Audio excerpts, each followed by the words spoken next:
Okay, in today's video, we are looking at specific heat capacity.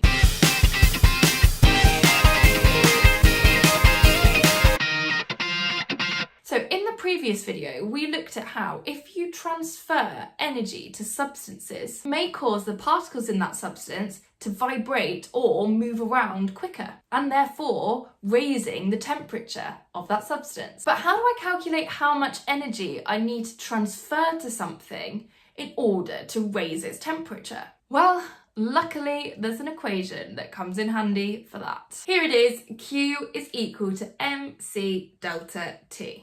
And you can remember this equation by make cup of tea. Again, credits goes to Mrs. Allen, my own chemistry and physics teacher at school. So Q is your energy in joules. Yes, I know it's Q, not E.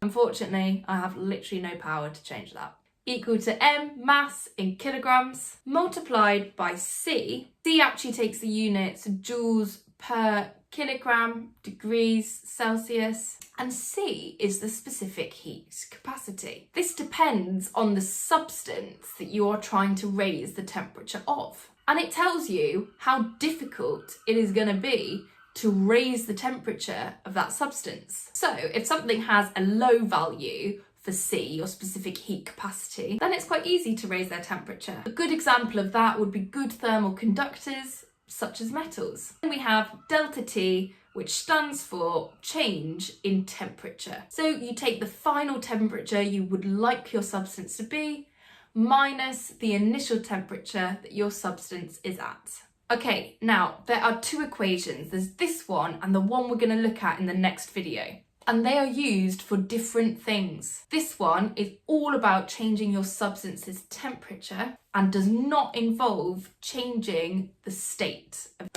Okay, let's have a look at an example. How much energy would I need to raise the temperature of 0.3 kilograms of water from 20 degrees to 100 degrees? Specific heat capacity of water is 4,200. Okay, so I use my equation. Q is make cup of tea. Therefore, my energy Q is equal to my mass, 0.3, multiplied by C, 4,200, multiplied by my change in temperature. Well, I want to go from 20 degrees to 100 degrees. So that change in temperature will be 80. And that is equal to 100,800 joules. Okay, let's extend this example a bit further.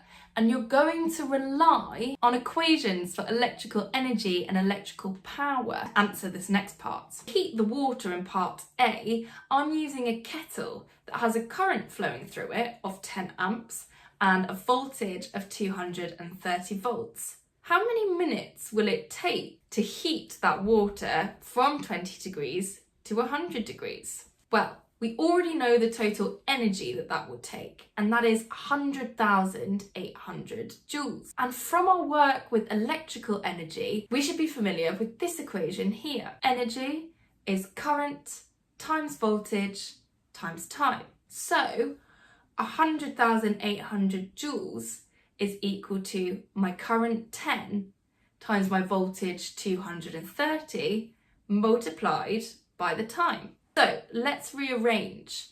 Time is equal to 100,800 divided by 10 times 230.